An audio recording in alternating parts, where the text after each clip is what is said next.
Hey there, thank you for tuning in to GameSpot After Dark on YouTube. Down below, we have an entire list of timestamps for the episode, so if you want to skip to something, you're more than welcome to, and make sure to send us emails at afterdarkpodcast@gamespot.com so we can answer them in the show. Thank you.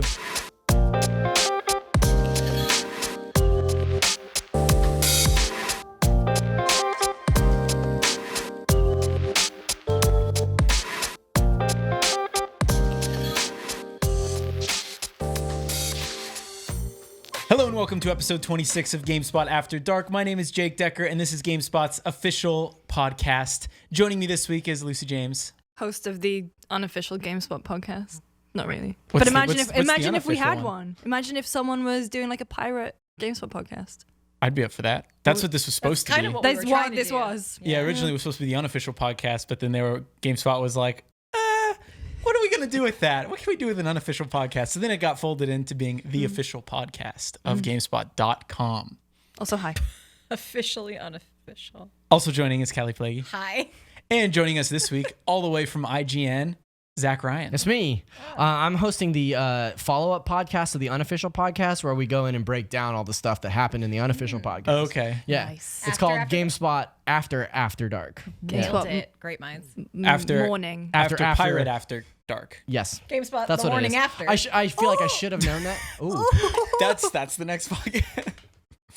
Tell our other podcasts that we're working on. That's what it should be called. I mean, I am on an email chain where we're trying to figure out a name, Yeah. so I'm just gonna I get that too. It's like 25 emails in. Wait, and what are you trying to figure out a name for?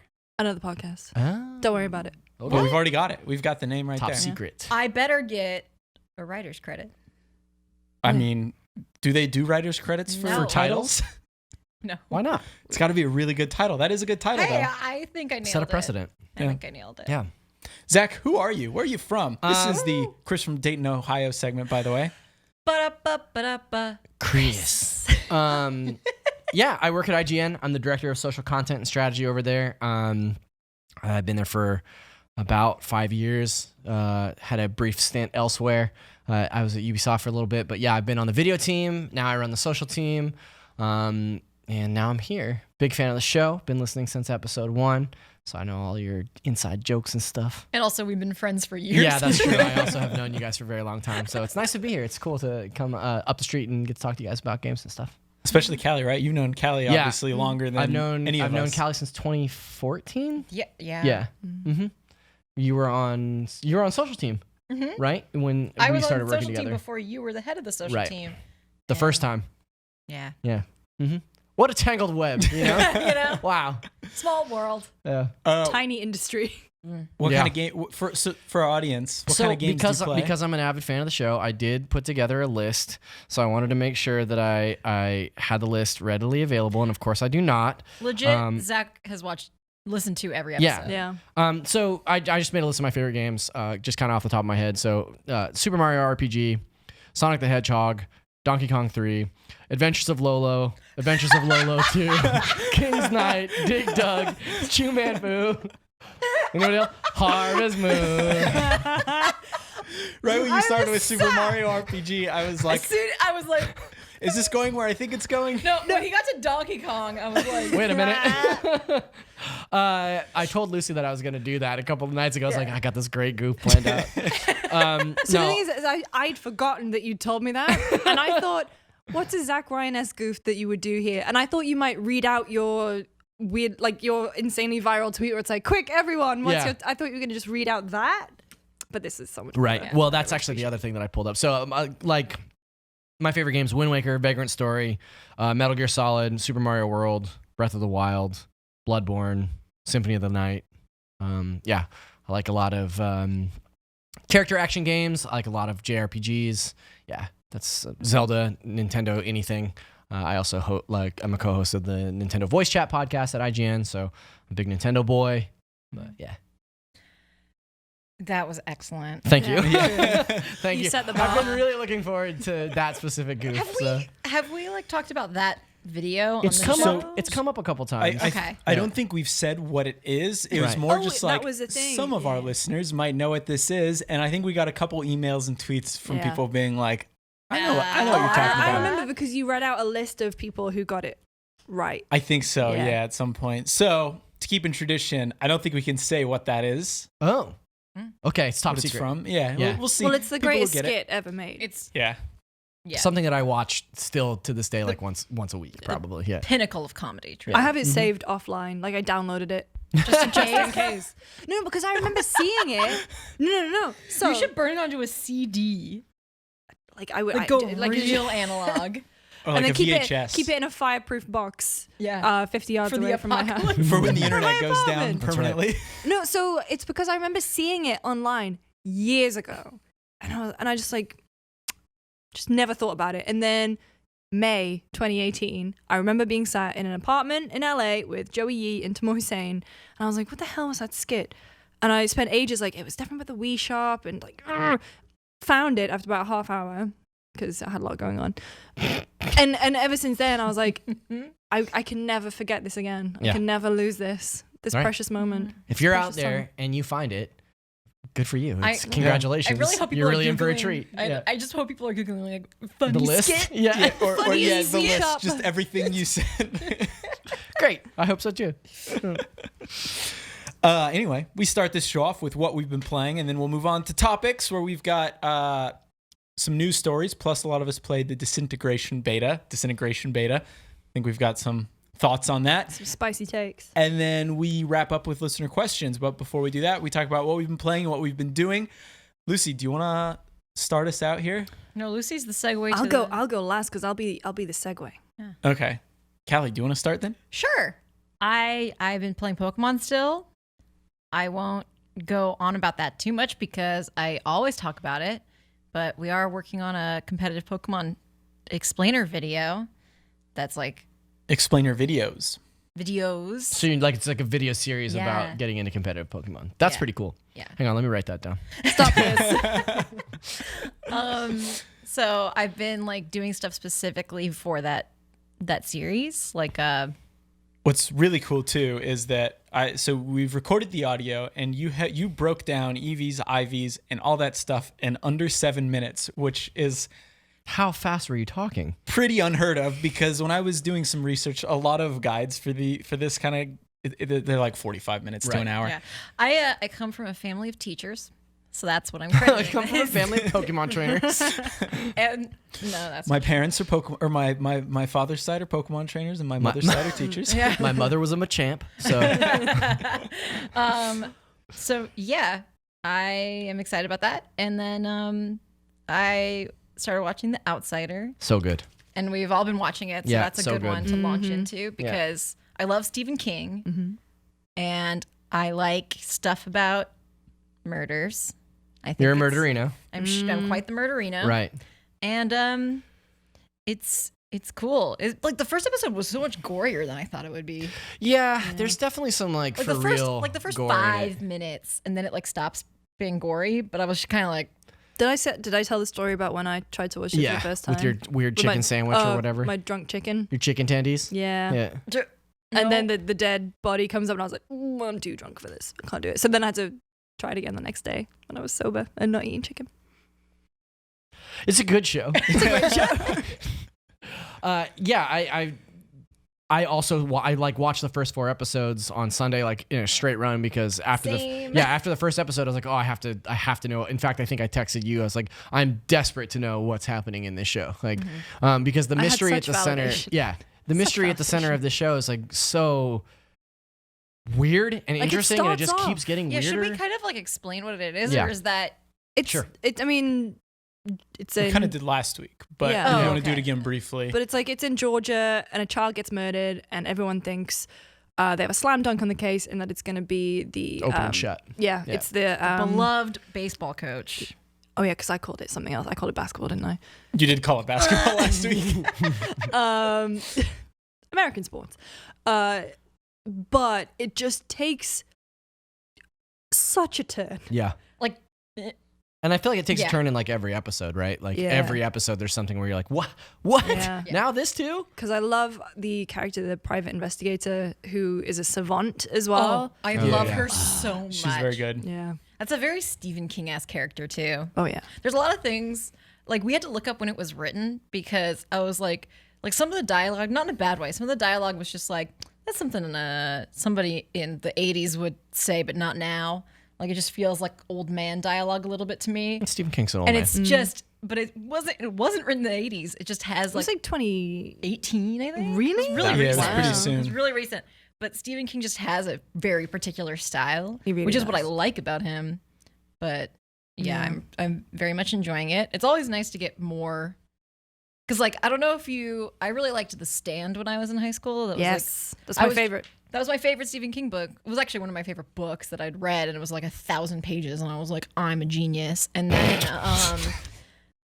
my parents were like, oh, you should watch the terrible TV series Oh with my us. god, with Molly Ringwald Mm, and Gary Sinise. yeah, it's a lot. Gary Sinise. Has HBO adapted a Stephen King novel before? Is this the first time they're doing it? I think for HBO. I mean, For CBS. HBO, yeah. A fine. I mean, we're part of the fine Viacom CBS family, but CBS All Access is doing The Stand. Mm-hmm. So Which I'm excited for. 'cause coming I love out The this Stand. year, next year. I think they're giving it the full HBO treatment, I guess, like a limited miniseries, throwing some Premium programming. premium programming. I on was- CBS All Access. I got like halfway into the first episode of The Outsider, by the way, and I was like, "Is that Jason Bateman?" Like, Yeah. it's like, did it register? He looks Yeah, he looks haggard. Yeah, he He looks looks tore up. bad. Yeah, Yeah, he's in a bad situation in that show. yeah. But But Lucy's the one who was like, who watched it first, and then Jake had watched it, and then yeah, I did actually trace it back because I don't remember there being that much buzz about it No, at all. not at all. I don't even think I remember seeing a trailer. I just had text from my friend Sam who was like, mate, because he's back in the UK. So he was like, mate, get on this. It's Bateman, because me and him both love Ozark. And he was Yeah. like, okay, Bateman's doing another weird thing. This is Sure. really good. And Ben Mendelsohn's in it. And yeah, so shout out to my friend Sam. also he directed a bunch of the episodes, which I think is Did. really cool too. yeah, Yeah. He is a fantastic director. Yeah. Like, have you seen the video? We talked about it briefly last week, but when he won the Emmy over Game of Thrones Oh, for yeah. directing Ozark, and he's just going, wow, didn't know I did that. Just okay. Yeah, he really seems like the kind of guy that you could just like have a beer with, and Yeah. yeah, he seems like a cool dude. yeah, Yeah, yeah. not a murderer. Great show. Again, the fine HBO programming segment on this podcast. I know. I just because I feel like with HBO you can just kind of pick whatever and it's guaranteed to be pretty dang good. Yeah, I mean between. I have the two. Oh, you're talking about Avenue Okay. 5. Avenue 5. What a Oh. stinker. Yeah. True Detective season 2 not very good. Yeah. True, okay, fair. I haven't- I Golden didn't watch Compass it. or his Dark Materials also not very good. You have like All a right, I stand pretty corrected. good chance with the Yeah, library. you've got like better way than a lot of libraries Yeah. out there. Because like I feel like Netflix releases new shows every week, if not every day, and most of them just And suck. even if your dad doesn't have Netflix, he probably has HBO, so you can easily mooch off your parents. That's true. That's true. Yeah. I'm on my dad's Netflix and HBO. So So I have the opposite problem. Well, obviously, I can't share my HBO account with them Right. because HBO, that service doesn't exist in the UK. It's part of Sky TV. So I have Netflix and I have like most of my family on there, and they all have their own little their own little characters. And then for Christmas every year, it really annoys me that they ask me for DVDs of The Crown. I'm not even kidding. And I was like, that's aggressively British. Yeah, I was gonna say that's okay. That's like if my dad was like, "Can you get me tapes at the Bears game from '84?" Like, no. or like if I had to give a gift to someone who lived in Britain, I'd probably be like, all right, The Crown on DVD. There you Here's go. Downton something Abbey? you probably like. Yeah, Downton Abbey. the Tudors. Yeah, but then we stopped talking about it because my stepmom one year was like, "What do you think of Meghan Markle?" I was like, "I don't care." Then you referred to Megxit as the elephant in the room once, and I can't stop thinking about that. Yeah, I was like, yeah, can we talk about the elephant in the room? And she's like, what? And I was like, what's going on with Megan? Like, why are they leaving? I don't understand. It's very important stuff to me personally. Yeah. I had a moment like that where my mom comes to me for like, what's the buzz on the social issues, you know? Like how do you use they them pronouns? And I'm like, well, here's how you do it.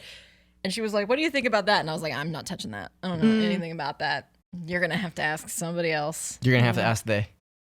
Oh, God. My aunt and I had this great conversation. We were talking about we're talking about Meghan and Harry. Then it led on to Diana being Oh, murdered, you're and I was right. like, okay, interesting. And then she was like, I don't think we went to the moon. I think that was a lie. And I was like, okay. To be fair, there's a lot of people that don't think we went to the moon. Have you so. seen it? But it's like, Also, the Earth, not round. Not around. hollow. Flat, my dude. Have you seen the like tactic for when you get into a political argument and like if somebody's like, I don't think we went to the moon, you just escalate. So you go, you believe in the moon? Yeah. It's fake. So I love that shit. I love that. Anyway, Anyway. Outsider. It's a good show. Great show. Very good. Zach? Yeah, very interested to see. Do we know how many episodes? What the run is? 10. 10 Oh, it's episodes. I looked it up. So there are 6 Okay. more episodes. So that means that show is really going to go places because at the end of the 4th episode, there's something that happens at the end that you're like, oh, now this show is going to be a completely different thing. Yeah. Yeah. And Which is cool. I kind of like it being Stephen King, you kind of expect that, which is good because I think. So the ending's going to be shite. Yeah. Yeah, bummer. It's true. I love Stephen King. Like, I love Stephen King. He is pretty much all I read throughout my teenage years. My man can't stick an ending. Hey, that was the only good part of It Chapter 2 I was when gonna he played say. the old man and was like, the writer sucks at writing endings. And I was like, oh, And everyone was like, this movie didn't suck. Yeah. No, it still did. But that scene It was was a bad pretty movie. good. Although the ending of The Shining in the original novel was pretty good. With the explosion? Yeah. I like the Kubrick ending better. Same. I mean, I like them both, but I'm just saying I'm not- he didn't mess that one up. Hey, how about the Shining adaptation for network television? Oh, the one that From Stephen the- King from the wrote because 90s. he was so annoyed. how about the Treehouse of Horror based on The Shining? Yeah, that's The Shining. Yeah, that's the shin. Just use that shin of We'll yours. get sued. Zach, what have you been playing? What have you been up to? Yeah, so I've recently dedicated my life to my Lord and Savior, Smash Brothers. The Smash Brothers. That's what I like to hear. Yeah, God. We're going to play some after this? yeah, I'm totally down. So I have a complicated relationship with Smash. As a diehard Nintendo fan, I've Tell always us how you feel, Zach. Since the safe space. I've always really loved the idea that it's like, oh, Princess Peach fighting Link in Star Fox Land, like that's pretty amazing on Corneria. Like I love the mashup of like Nintendo franchises. I think as a like essentially a product showcase for Nintendo, it's brilliant because like how many kids played Smash Brothers on Wii and were like, who are all these Fire Emblem boys, and then like went out and played Fire Emblem, right? So I think it's probably the best piece of marketing Nintendo's ever made, and it also turns out it's a really great fighting game. I'm absolutely terrible at it. I'm so bad at it, and I'm just awful. And I played a lot of Ultimate when it came out. I played through World of Light. Played a lot, like, you know, in the office because like a ton of people in the office are playing it. I played a lot here, you know, and then just completely fell off it. Like, didn't play any of the expansion packs or anything. And then after the Byleth Direct, I was home on a Saturday and I was walking down the hall and my roommate was playing, and he was like, yeah, that Direct really got me jazzed for Smash. Like, I'm Who's the playing only it." one? Yeah, and he's like, you want to play? And I was like, yeah, okay. And I ended up sitting and playing with him for like 6 hours, and then played all day the next day. And by the end of the weekend, I was like, okay, this is it. I'm gonna get good at this. Like, I really want to get good at Smash Brothers. And so like I've been playing a lot of Smash, and I went through and, you know, played all the new characters and stuff. But I played Byleth last night at launch or at release. Pretty cool character. Feels to me like a slower version of Young Link, like a similar move set.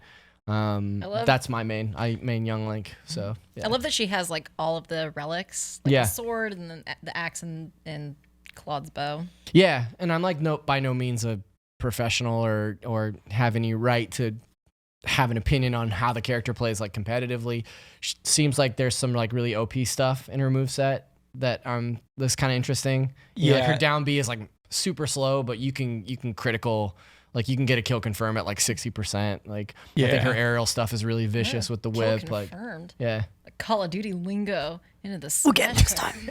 Get him next. I think that is. Byleth is interesting because Byleth's moves are all super strong, Yeah. but a lot of them you have to plan. And I feel like in one-on-one situations, Byleth probably isn't super good just because the other person, in theory, should be anticipating a lot of those moves and they should see them coming and be able to get out of the way. But in multiplayer, we found with like 4 people, Byleth is very deadly because that arrow in particular is incredibly strong. And you can switch directions. You can switch directions. It's hard to. Can? if you it's do like- it fast enough. So her arrow Yeah. has 2 levels of charge, and in the first level, you can if you flick the stick the opposite direction, she'll flip directions and aim her arrow the other way, which like you can't do with other characters. Wow. Yeah. And what's also crazy is like young Link, right? When young Link fires his arrow, My you boy. see that arrow. With Byleth, it's just a line that just like shoots across the screen. I don't know if there's a range on it. We didn't play So, any big enough maps. It's like hit scan versus it ballistic. kind of seems that way. To keep I with mean, the it's Call not of quite Duty hit link. scan because I think it still like does have a path that travels, but it is pretty good. Now, can we talk about the elephant in the room? Megxit? Exit? No, they definitely made her boobs smaller. Oh, really? I'm pretty sure. Wait, I'm Because trying to think of an elephant boob pun, and it's So not coming you to me. never forget. I mean, you're not wrong. Smash me- Smash I'm- Bros Ultimate has a history of nerfing. Kids? Well, I was gonna say Well- butt because Snake's butt. Snake's butt got mad nerfed. Yeah. sorry. They're not down with the thickness over here. Oh boy. And then we could talk about Zero Suit Samus, But she still looks great. It's fine. but yeah, Snake's butt is missing. It's gone. So it's I a wouldn't be hey kill surprised. ass. It's a They hey kill are- ass. Is it true? They do look. Are you doing a compare and contrast on the boobs? Wait. the boops? Because The it bops? keeps showing me male Byleth. Yeah, I think it also like in my mind, Byleth is canonically female because I played Fire Yeah. Emblem as female Byleth, and so when I it came hate to the the male character, Byleth. when it came to the character selection screen last night, I was like, get the hell out of here, male Byleth, Yeah. go beat it. Like, Another like this is not a complaint, obviously, because a lot of the color schemes aren't like 1-to-1 with like alternate costumes or anything. But the green hair is definitely Sotis colored and not Byleth colored. Well, And I was a little disappointed. yeah, one of them is supposed to be Sota's color, but the other one is supposed to be like the Byleth. I don't want to spoil it, but like what happens halfway Yeah. through the game. But yeah, what you're saying, it doesn't look like it. And what's also kind of a bummer is that you can't play female Byleth with what are their names? I already forgot their names. The male house leaders. Claude. Claude. Yeah, you can't play female Byleth with their colors. Oh, okay. Like Golden Deer Golden color. Deer Yeah. and But because Dimitri's you can color. only play as Edelgard. Edelgard's colors? Edelgard's color because This is best color she's scheme. female. Yeah, it's true. So it's- I'm okay with that, but it would have been nice. Tamor Hussein has chimed in with a boob pun. Her boobs are now truncated. There it is. Yeah. Well done, Tamor. Thank you very much. Excellently done. We can always count on Tamor for a good pun. Yeah. Even from beyond the grave. 'Cause He's dead? He's not in the room. He's- you know. He's with the voice of God. I just Evan. saw him. He was taking pictures of us like a minute ago. Now he's dead. I think of the expansion characters, she's probably the most vanilla. Just in terms of like, Hero has all his like magic meter juggling. Terry is very final fight focused, like very hardcore fighting. And then you've got Joker and Banjo, which are like interesting movesets, but more so just like kind of mind blowing that they're in the game. Period. Fan and service So, yeah, almost, exactly. yeah. And so it's like, as a character, we were talking about this on NVC today, but as a character, she's neither of those things. You know, it's not like super technical and it's not like super surprising. So she just sort of is. And I think that's totally fine. Like, I really like the way she controls. I think that of those characters in the first expansion pass, I'd probably pick her every time. Like, Also, I just love Fire Emblem. So that game. Dude, yeah. Fire Emblem is so good. Yeah. I saw a great I really want to tweet. go back to Three Houses. Me too. I played a little bit this weekend, but I don't want to get on Yeah, that nice. yet. I saw a great tweet of someone who was mad that they added Byleth, and they're like, this is just marketing. They're just marketing the new DLC coming out. And then just all the responses are just like, yeah, that's every character, though. Yeah. Like Yeah. what you were That's saying earlier. what- Like, Yeah. that is That's Smash. what Smash is. That's what Like, Smash at least is, that's what yeah. it started out as. Like, and I'm one of those people. The only game I had played before I played Super Smash Bros. Was Pokemon, and then I played Super Smash Bros. And then I was like, okay, I got to play Mario 64 now. I got to play the I got to play Metroid games, and I went down that list except for Captain Well, Falcon and- because Yeah, not a lot of F-Zero. good games. yeah, I mean, I or good game, not a lot of games. Good games though. I played Smash before I played a Zelda game. And then I knew. Me too, actually. Yeah, Yeah. same with me. And obviously Fire Emblem, and like I was the thing is they got me so early with being in love with Fire Emblem characters with Marth. Well, yeah, because You it's know, like you're and, just, like, such a weeb. Right. That yeah. You know, you're Finding Weibo. Very good. No, it's not. That's not mine. I think that's a time special, but it's like we've got to make that show happen. I like But it. I remember with Melee when they added Marth and Roy, and it was super surprising because it was like, who are these sword Right. characters? What game is this from? That's not. Who are these dashing swords? Yeah, and then they decided to add a dozen more. Yeah. My favorite tweet after that direct was Jason Schreier's tweet where it was like expansion pass 2 and it was like Edelgard and then like 4 more characters from Fire Emblem and then the last fighter was just like a bunch of swords. It was very good. Yeah, so I've been playing a lot of Smash. I started Yakuza 0. I've not been into the Yakuza series previously. Get in early. Well, it's a on little late for that. the host club minigame Oh. because that shit slaps. Okay, I'll take a look at that. But I'm really enjoying Yakuza. And Jake, I know that you are a big Dragon Quest XI-S fan. It's a good game. And I've been playing that since it launched on Switch very slowly. Like that game is built in a way that it tells story arcs. It's almost like an anime arc, and then so it makes for really natural stopping points. And so like I'll stop and go and play some Yakuza for a week or so and then come back to Dragon Quest and play through another arc. And like, what a fantastic game. Like what a beautiful, funny, I'm not a Dragon Quest guy. I've never. You sure? Like, I mean, I am now, but yeah. And this Yeah. guy's like, I don't like anime. And I was like, Well, this is the only Dragon Quest I've played actually. Yeah. Actually, I played a little bit played of 8. 3. you guys and are I like, think 8. I'm not into Dragon Quest. It's like, actually, I've played this one and this I one. really like this one. And I put about 100 hours in 5, but you know. Yeah. I did play a Dragon Quest game on DS called Rocket Slime, Oh yeah, Rocket Slime's cool. which I loved. I thought that game oh was shit, so maybe cool. I am a Dragon Quest guy because I've also played a lot Yeah. of Dragon Quest Builders. Oh, I've played Dragon Quest Builders Yeah. too. all right. So we're the same person and they're the same person. Sick. Yeah. But yeah, that game is very good. Oh, so And good. Really quickly, we don't have to. I just want you to give a shout out to Schitt's Creek because you Oh, made yeah. me want to watch it. You were Yeah. telling me about it on Saturday, and the name made me not want to watch it. Right. So please give us an elevator pitch. Yeah, so I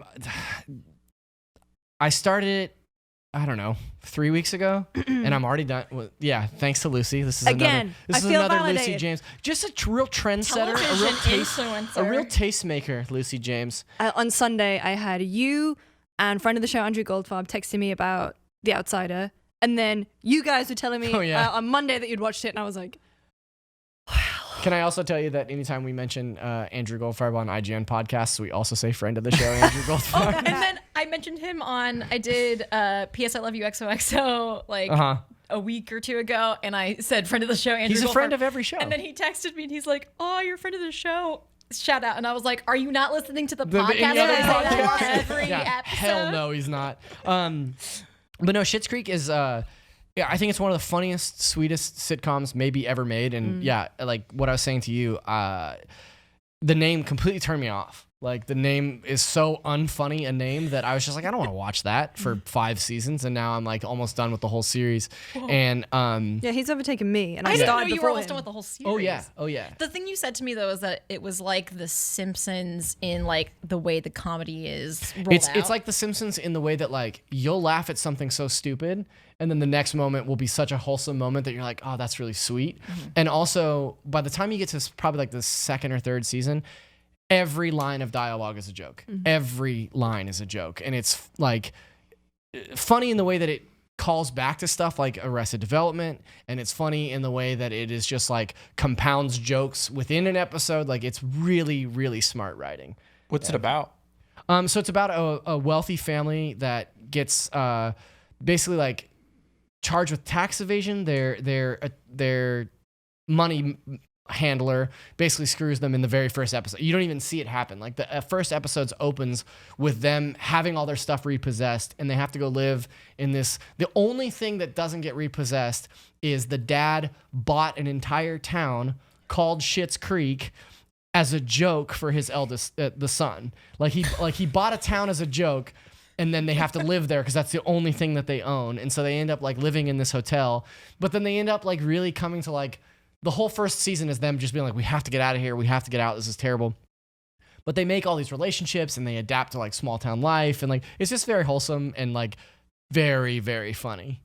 Yeah, it's a great show. Catherine O'Hara is Amazing. incredible. That's why I started Incredible. watching Yeah. it, is because there was this compilation that just got algorithmically delivered to me, and it was like Moira from Schitt's Creek's best moments, and it's just everything, like the voice that She she talks does. with this weird like Alexis. affectation. Yeah, her mouth is very strange. and, like, like, the yeah. kind of like an Bib on the bibby. Atlantic. Bibby. Atlantic. There we go. Yeah, Yeah. it's like trying to be struggle. British-ish, Yeah. but she uses all these weird old words that you just don't hear of anymore.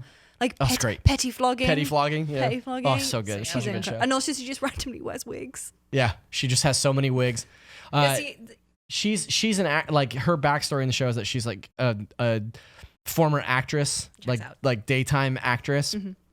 And in the show, there's this long running gag about how she's in a movie called The Crows Have Eyes.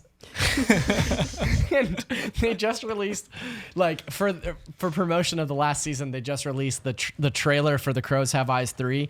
And it's one of the funniest things I've ever seen. It's amazing. This whole show is just like so funny. I'm sold. After Yeah. you talked to me about it on Saturday when we were hanging out for Tamora's birthday party. Right. Happy birthday, Tam. Yeah, happy Happy birthday. birthday, Sam. Sentinel.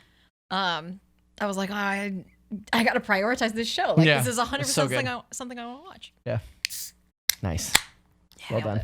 There you go. Oh. All right. Should I say what? Do you want to end it? Well, no, so I because can you've go? been playing.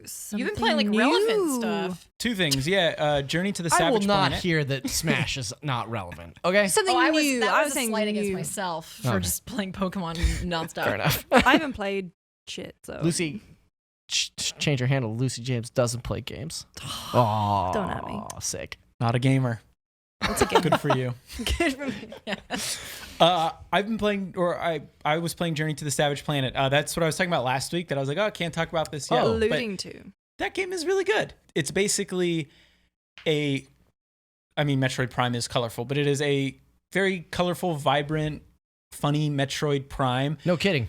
Much shorter. I haven't finished it yet. My save got reset. I don't know how it happened. I'm kind of annoyed, but I think it was because I had a PC build and then they updated with a day one patch, and I think it wiped my Bummer. save. But the game That is is a short. bummer. I was almost done with it, and I was, I think, at like 6 or 7 hours. It's like 10 hours Yeah. if you're like really taking your time. But the thing that's really cool about it, I think, which is weird because it's something they weren't really pushing when they were like telling press about it, is co-op. Because Oh, the neat. co-op is a lot of fun in how you interact with the environment, how your partner interacts with the environment. Like an example is you have bait, and these little animals will like basically attack the bait. So I can throw it on my buddy, and then the animals will just swarm them and attack them until they die. Or Rob and I were playing a little bit, and I was throwing explosive plants at him while he was trying to get through this like rude. lava section, and he'd just fly off and die. And he'd be like, what is this? So it's a lot of fun. It's I definitely recommend playing it with a friend. Like, I'm sure I played a good amount single player. It was still fun, and there was like it is a good sense of humor. But playing in co-op is just something that I don't know. I feel like I haven't really had a co-op experience quite like that before. I'm sure there are plenty of things out there you could compare to it, but I don't know. It's just like a very solid Metroidvania with some funny moments and great co-op. I don't know anything about this game. Was 2D, 3D? It's 3D. It's really, like you're exploring just one planet. Okay. Like you're working for a space exploration company. But it's like the third best. it's the fourth the best. fourth best. best Yeah. space exploration That's pretty fun. company. That's You pretty crash good. on a planet. It's not supposed to be. There's not supposed to be any alien life on there. It turns out there's a lot. And basically, you get there and they're like, "Oh, there's a tower. You have to go to that tower in order to fix your ship, and you have to traverse this dangerous world." It's not super dangerous. Like the combat is probably my least favorite thing about the game overall. That's which I think what is what our our reviewer reviewer- said yeah. as well. Yeah, What'd you guys give it? 7. Okay. So, Read yeah. the review on GameSpot.com. But I would definitely recommend playing it with a friend for sure. It's Alex Hutchinson's studio. Yes. Oh, cool. Right on. Yeah. And now they've been bought by Stadia. So Typhoon, part of Okay. the Google family. But yeah, that's the big thing I've been playing. And then I started The Google Kentucky. And then I started Kentucky Route Zero last night. Route or route? Route. I think I've always about the game, I've always said route because of Do you say Pokemon. Route 66? I say Route 66, but if I'm talking about routes in Pokemon, I say Route 1, Route 2. Oh. But I've been saying Kentucky Route 0 anyway. The word vexes me endlessly. Which one? Kentucky? Kentucky. Hates the South. But yeah, the game you would say Kentucky Route Zero. Okay. I only say route. I can't do it any other Try way. it. See, Say route. I prefer saying route because Come on, you roots can are do in it. the ground. Yeah, that's why. Like route's not like. Well, I guess you read- could say route route. the power. I only would ever say route if it's like Route. in Fire Emblem, like route the enemy, because root the That enemy is spelled sound- differently. Yeah, Root the enemy. root the enemy Heyo. sounds. But I don't know. Have you seen those boobs? I read the word before I had really heard it because I was reading Pokemon guides That's fine. and playing That's Pokemon. so wholesome. Yeah. Mhm. So I've always Pokemon said taught you how to route. read. How much? Tell How me how much to have you played of Kentucky Route Zero? Like an hour. I played it on Bart Just the this first morning. chapter, or Not even the first Not even. chapter, like the first 2 scenes of the Okay. first chapter. So far, I like it a lot. It is very haunting, ethereal, kind of strange. But Kurt has talked a lot about it because he's a big fan of that game and he's been following it since the beginning.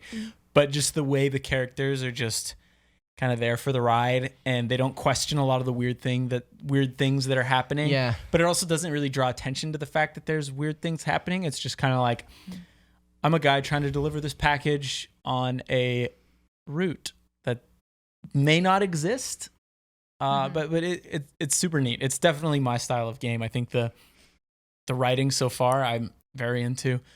Yeah, I'm really very excited. excited. yeah. to play I'm it. really stoked to play this too. I think it's definitely one of those games that it's been in development so long and has episodic releases and stuff that every time a new one has come out, it's been like I'll wait until it's finished. Same. Like I'll wait until it's finished to play it, even though. Every time I see it, I'm like, this is very much my shit. Like, I'm really interested in this. I played it at a PAX East in 2015 or 16 on Switch. That was like the last Yeah, I time played I it went. at, Yeah, at PAX West. yeah. Like a couple That might years we ago. might have been at the same one, but yeah, I'm really stoked to play this game. And everybody that we gave it an 8 at IGN, and everybody that is playing it now on Switch is like, yeah, it's fantastic. Like, I really like the idea that all this weird cosmic stuff is happening, but the characters are sort of like nonplussed by it. It's just like, oh yeah, The that's- music is fantastic too. Like early on, there's a scene where the camera zooms out and there's like a band just playing in the background, and you get that music, and it's like, do you want to continue? And I just sat there and waited and let them finish the song. really cool. 'cause Oh, I like that. The music was really good. Life is Strange has a really good moment like that. I think in the first series when you're playing and you can just sit with Chloe on the bed and like Yeah. you can either like hit a button and get up, or you can just lie there and listen to the song. Like I think love I remember moments like that. that Yeah. in games. Or like, was it Bioshock Infinite too? Oh, The yeah. Circle will be unbroken. Had that one Yeah. scene. Free on PS Plus this February. It Yeah. is. a whole BioShock collection. Damn, that's a Yeah. good deal. Yeah, it is. I will say I'm playing on Switch Lite, and that screen seems a little too small for that kind of game. Oh, yeah. I was like, I'm gonna buy this on Switch. Of course, like that's a no-brainer. Of course, I'm gonna get this on Switch. And I started playing on Switch Lite, and I was like, I might just pick this up on or I might just switch to my regular dock Switch and play it on a TV, or Yeah. at least a bigger screen, because some of the characters and texts are pretty small. Yeah, I was worried about that with Fire Emblem, and you said it was okay. But Yeah, I played a bit of Fire Emblem this weekend, and it didn't seem to bother me as much as I thought it would before I had played it. Are you new to the Switch Lite? No, I got it when it came out. I just was done with Fire Emblem Sure. at that point, I guess, and just and I thought about it, and I was like, oh, well, I'll play it again sometime. And then I played a bit this weekend, and I was like, I was fine. the full the release of Kentucky Route Zero is called TV Edition. Mm-hmm. So Play on there's Play the it on big a TV? screen. there. Yeah. Anyway. Yeah, I heard it's like pretty visually stunning as well. Mhm. Yeah, Yeah. that style Very is distinctive. really good. Yeah. That's it for me though. Oh, hi, everyone looks at me. In terms of what I've been playing or doing, so went to see 1917. I really wanna with see you that. and Timur on Monday. Mhm. Did you like it? Oh my god. Go ahead. Oh no, what were you gonna say? So we saw it with Tam, and the movie is very intense. It's a very intense film. I had seen it before, and like I was very excited to see it a second time. We saw it in IMAX, like pin drop silence the whole time, like just like everybody just wrapped in what we were watching. Except for me eating that sandwich at the beginning. Yeah, at the beginning. That was annoying. I was like, and then That was annoying. and then the moment the credits roll, Tam leans over to me and he goes, Tam Mendes. Because the director's name is Sam Mendes. And then, like, I was like, how long have you been waiting to say that one? He's like, about 10 minutes in.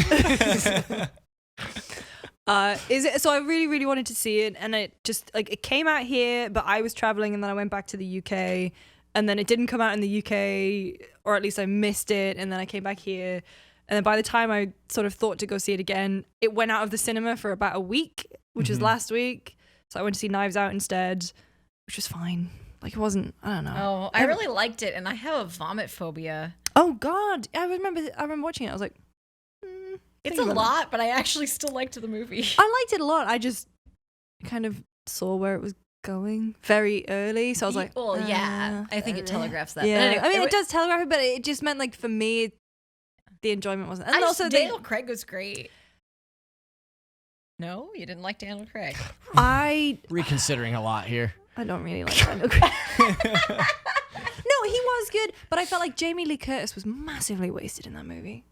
Yes. She was fantastic, and it was like, okay, bye. God, she was so good in Halloween. Anyway. Yeah. Anyway, so went to 1917 because Deakins, I wanted to see it, and like the fact that it was an IMAX, and I got my Apple Watch because I lent it to you, and you gave it back. And one of the things that I used to love doing is quite sad. I did tweet about this. Is that I love watching what my heart rate does during movies.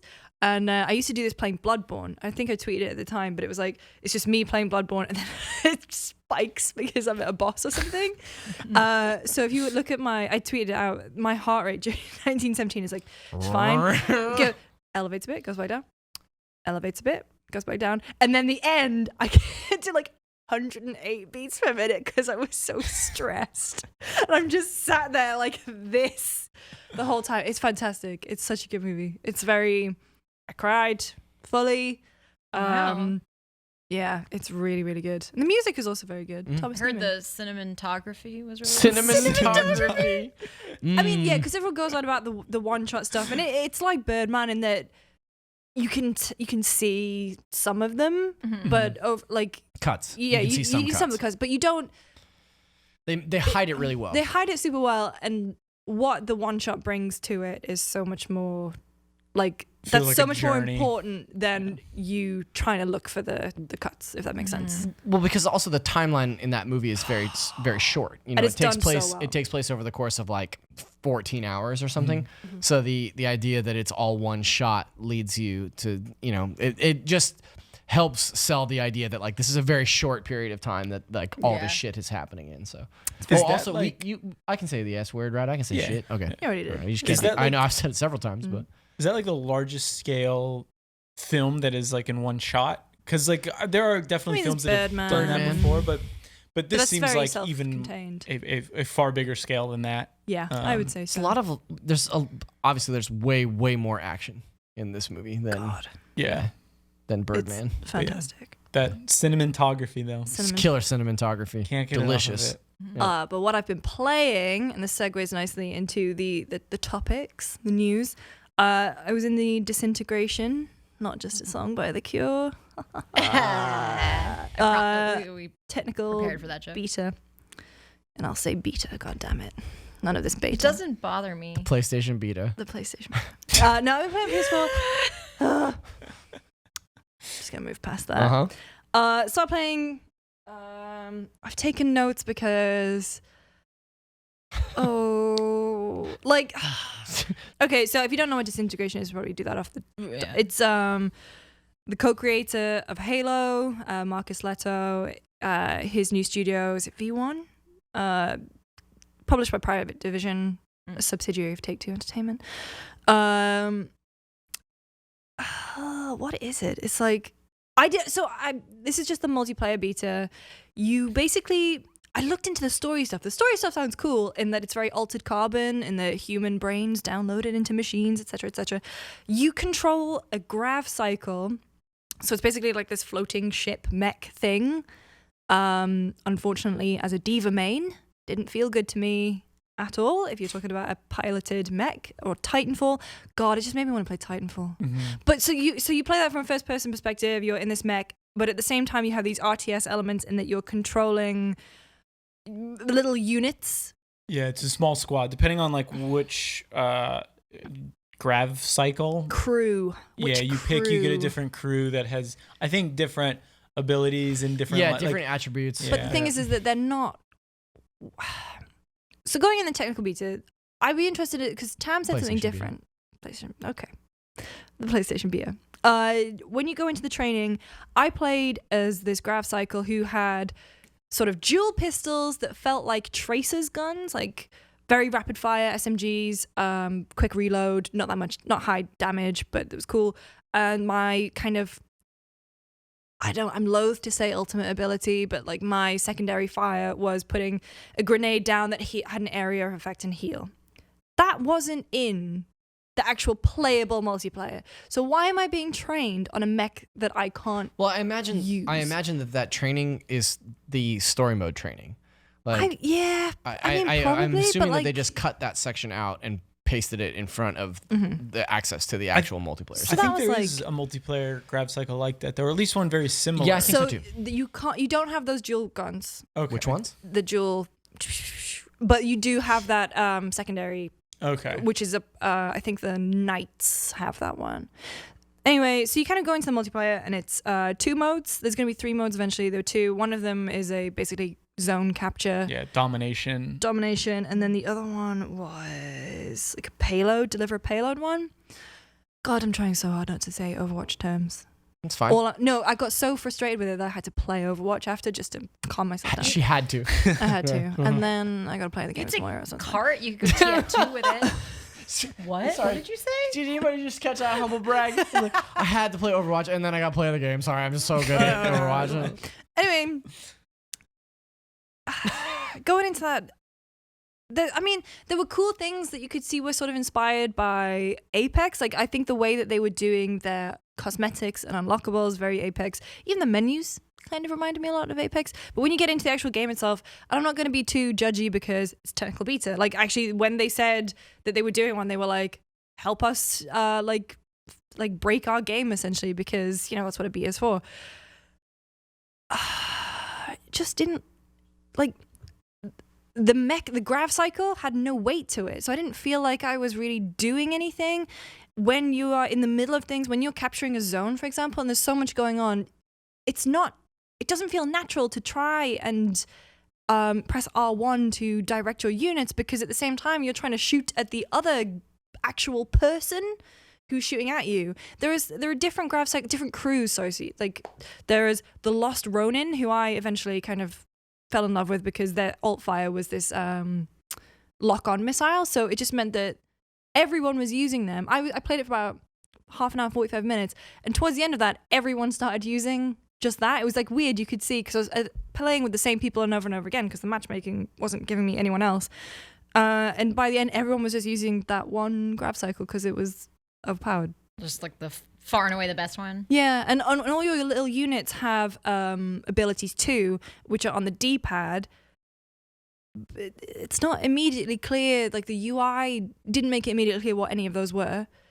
And I was just using them, but without doing it strategically. I was just hitting up on the D-pad and then aiming it and firing it, because I was like, that'll do something. I had no idea what, except for the tutorial where it tells you what they're gonna do. After that, when I picked other ones, I had no idea what I was using. I would just use it because I'd be like, oh well, I gotta use them. Yeah. Here goes. We're just gonna throw it down here. It kind of reminded me of the Outer Worlds, in that your companions have these like special abilities that are like concussion grenades or super missile or whatever, and ultimately what it boils down to is just like big attack, right? Like multiple like splash damage, big attack. And so I didn't necessarily find it particularly unintuitive in that regard. It was just kind of like, okay, I just need to damage like these 5 guys right now, so I'll just hit left on the D-pad and call it a day. Like, I'm not a multiplayer shooter dude. Like, I don't play like a ton of Overwatch or Apex. So I think I think what's interesting is that like the way that it stacks all these like different tasks on you, like you're really juggling a lot of things at once. It's a first-person shooter in that you're controlling this Grav Cycle and attacking these different squads. You're controlling your squad, telling them where to move. You're juggling these ultimate powers, blah blah blah. I'm more interested in the story mode than I am in the multiplayer, and I think that could be pretty cool. This is actually, I should say, this is IGN's IGN First this month, and so there's like a ton of coverage on IGN about like all these different sort of aspects of the game, and the preview. Brandon Tyrell's like big preview for this game is. He got like an extended hands-on with the story mode, and the story sounds pretty cool. Like it sounds pretty interesting, and I am interested to see more of that. But the multiplayer, like most multiplayer shooter, is just not for me. So, and it's a shame because it's like I know I didn't spend that much time with it, but it didn't make me want to play any more of it. I played like a few rounds of Control. I played a few rounds of the Payload one, and I was like, I think this is all I need to see from this multiplayer. Like, this is not what I'm going to be getting. The game I think I played about an hour and was like, okay, that's enough. Yeah, that's about how much I played. Yeah. I do like multiplayer games. I don't like RTS all that much, so immediately I am more interested in just shooting the enemies. Yeah. And if you do that, you're at a disadvantage because that is part of the game, right? You're supposed to control your units. They're supposed to take positions for you, advance, cover you, which sounds cool. Like maybe some people are really maybe that is like the perfect style of game for someone. Because to be fair, there aren't many games like that really exist that blend like RTS shooter. Yeah. So if that's your kind of game, like maybe this is for you. But as someone who doesn't care much for RTSs and plays a good amount of like shooters online, I mean, you play like more military, like closer to a military sim than, like. It's true. I mean, but I do bounce around though, right? Like I've been playing a lot of Call of Duty recently, which I've talked about on this, but I also played a lot of Apex when that came out. Played a ton of PUBG. I play Rainbow Six Siege all the time. And I dabble in a lot of them. Rarely do these games get their hooks in me, except for Siege and Modern Warfare as of now. But this one, just after the couple games I played, I fell off pretty hard. I was like, nope, this is not my kind of game. So is it that it's generic? Like I think from what I've seen, it seems very generic. I'm excited to play the single player because I think the single player is something that I could get into, especially if they're doing like sort of altered like that carbon sci-fi shit. Like that's that what stuff I want. is really cool. That's the thing is like I fell in love with Halo because I was like so enraptured by the sci-fi and also the music. The music makes me cry, but the music in this is actually pretty good. Yeah, so the music I'm enjoying. It sounds like there's something promising here. I mean, do you get any of the Halo DNA from it at all? I don't. No, I don't. And I mean, my issue also, maybe this is just me, it's that the HUD is very, very busy. Ooh. Yeah. And there's a lot going on already in terms of like what you're trying to control. In a game where you're juggling 6 or 7 different things, the HUD isn't doing you any favors. It's kind of a bummer. And it's also difficult. It's not easy to tell where you're getting shot from, which is, I mean, there's no handy like blood coming in on there the side. is a little thing in the middle, but it's kind of an orangey red, so it blends in with the browny backgrounds. Like the map for the zone control was a junkyard, and so it's a lot of browns and like steels. One thing I will say that is good that I did very much enjoy is the different crews. The aesthetic for them is really good. If you go into all those menus and like look at, they all have this very distinct style and themes, and so like there's a bunch of knights. There are these Ronin. There are these. It's like Mad Max dudes. Yeah, it's like Tron dudes. Like the Junkrats. And actually, I think that their ability are basically bouncing bombs, which is just Junkrat. I did like that. I thought that was kind of cool.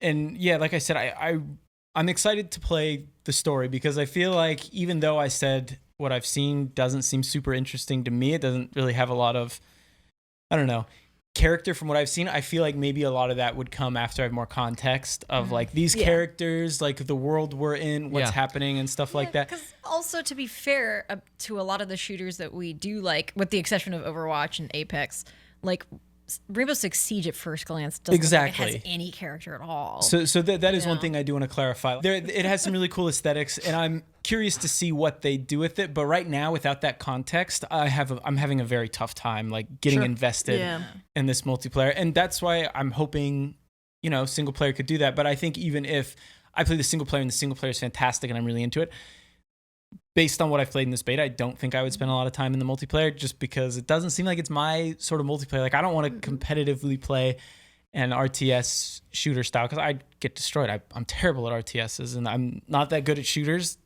The two together, like I would fumble that every time. Yeah, I mean this is what betas are for, right? Yeah. Yeah, Like, totally. This is an opportunity for developers to see what works and what doesn't about their games. Yeah. And so like that's the most promising thing about something like this is like we might play this now and down the road when it releases it might be completely retooled and feel different, and who knows. Yeah, like things like UI balance, like the UI that could change. That one class that you're talking about that everyone was picking, like The I'm sure balance that'll is change. Absolutely Yeah. gonna change. Oh, yeah. May I have another beer? Yeah. Can I have a Kolsch? I think we're fresh out. The Kolsch is gone. No. All The right. pills. I mean, a pills is basically a Kolsch. Yeah. I mean, I'm not really an aficionado. I open it and I'm like, yeah, let's beer. I do want to say, as evidence that Jake, not evidence, but you said my favorite thing I've overheard Jake say while playing Call of Duty was, "They're beating us. They're beating us, and they aren't even using guns." You don't want to know some of the things that we say when we play Overwatch. Oh yeah. We are one share button away from being fully cancelled. Just like Yeah, if I ever publish anything like Matt Padgett says when we play Siege, or if he publishes things I say, we'd be canceled too. swear Yeah. so bad. I swear. I break out the C word all the time. When I But play. you're British. You get Dude, a free I've pass. used the Yeah, C word it's fine. playing Mario Kart. Yeah, that's true. That's true. I probably swear That does the most not of, get the Nintendo seal of approval. It does not. I probably swear the most out of our Siege crew that I play with. Probably. I think Matt though has probably heard you curse too many times because he's been dropping the C word a couple times. And I don't know, like he kind of needs to ask my permission before he says that. Right. Anyway, anything left on Disintegration anyone wants to bring up, mention? Beat is open this weekend. We got in a couple days before. It'll be open, I think, by the time this podcast goes out. Let us know what you think. Yeah. After that podcast at GameSpot.com. Next thing on the list, Mm. Thronebreaker surprise release on Switch. Who put this in the running order? I did. I still haven't played it, so I'm excited. I am so excited to play it on Switch. Even though it's not Gwent on Switch, it's kind of Gwent on Switch. There's still a lot of Gwent. And I was so excited, and Jen, my roommate, has been playing The Witcher 3 on Switch and is very excited, and she went through a whole thing. I literally had to call Jake for his expertise because she was like, do I need to restart? Did I ruin my ability to get a Gwent card? It was about Gwent. Wow. So I came home, and I was like, did you hear? And she was like, Max, her husband, she's like, Max told me I can't play it until I finish The Witcher 3. I was going to buy Kentucky Route Zero, and then I was also- scrolling through the eShop, and then I saw Thronebreaker, and I was like, did they announce this? Did I miss this? What happened? Was this release date set? And then I checked Twitter, and CD Projekt Red people were like, surprise, Yeah, it's so- out now. And I was so excited. That made my day yesterday. I feel like we probably all know Radic. Like it was very sneaky because Radic is like PR for CD Projekt Red. Said it probably Red. And lo and behold, there it was, just like on Switch. He's like, "Hey, take a look at that." I was like, "What the heck, man?"